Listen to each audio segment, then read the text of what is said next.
എനിക്ക് ഫോർമാലിറ്റിയിലൊന്നും വിശ്വാസമില്ല. ഇഷ്ടമാണോ എന്ന് ചോദിച്ചാൽ അത് അതിവിനയമായി പോകും. കാരണം വിദ്യാഭ്യാസവും പരിഷ്കാരവും ഉള്ള ഒരു പെണ്ണിന് എന്നെ പോലെ പരിഷ്കാരിയായ ഒരുത്തന് ഇഷ്ടപ്പെട്ടോ എന്ന് ചോദിക്കേണ്ട ഒരു കാര്യമില്ല. ഇഷ്ടമാവും, എനിക്കറിയാം. ദാ ആ മുഖത്തുനിന്ന് എനിക്ക് മനസ്സിലാവുന്നുണ്ട്. പിന്നെ എന്നാൽ ഒരു ചടങ്ങെന്ന നിലയ്ക്ക് ഞാൻ എന്തെങ്കിലും ചോദിക്കണമല്ലോ. എന്നെ ഇഷ്ടമായോ? ഉത്തരവ് എനിക്കറിയാം. ഇഷ്ടമാണ്, ഇഷ്ടമാകും. ഹായ് കുഞ്ഞേട്ടൻ ചേട്ടൻ. ഇവനെ ഈ നേരത്തെ തന്നെ അതിനെ ഇങ്ങോട്ട് കെട്ടിയെടുത്തത്. ഇവനെന്താ ഇവിടെ കാര്യം? ഇവൻ ആ കോട്ടയം കുഞ്ഞച്ചനല്ലേ? അതെ, കുത്തുകേസിലെ പ്രതി. അറിയോ? പിന്നെ ഇവനിവിടേക്ക് വന്ന് തല്ലാനും കുത്താനും വന്നിട്ടുള്ളതല്ലേ? ഞങ്ങളുടെ ഇവിടെ വാടകയ്ക്ക് താമസിക്കുന്നതാ. ആ എല്ലാവരും എത്തിയിട്ടുണ്ടല്ലോ.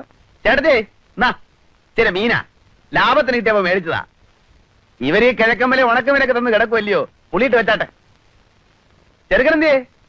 ആ നമ്മുടെ മോളിക്കുട്ടിയുടെ ചെറുക്കൻ. ഇവരൊക്കെ ചെറുക്കന്റെ ഞാൻ അപ്പൻ, ഇത് അമ്മാവൻ. എന്നെ അറിയാമല്ലോ, കേട്ടാണല്ലോ. കോട്ടയം കുഞ്ഞച്ചൻ ഇവിടെ വാടകയ്ക്ക് താമസിക്കുവാ. എവിടെ നമ്മുടെ മോളിക്കുട്ടിയുടെ ചെറുക്കൻ? അയ്യേ, ഇവനാണോ പരിഷ്കാരി? പരിഷ്കാരം എന്ന് പറയുമ്പോ ഇതൊരു മാതിരി.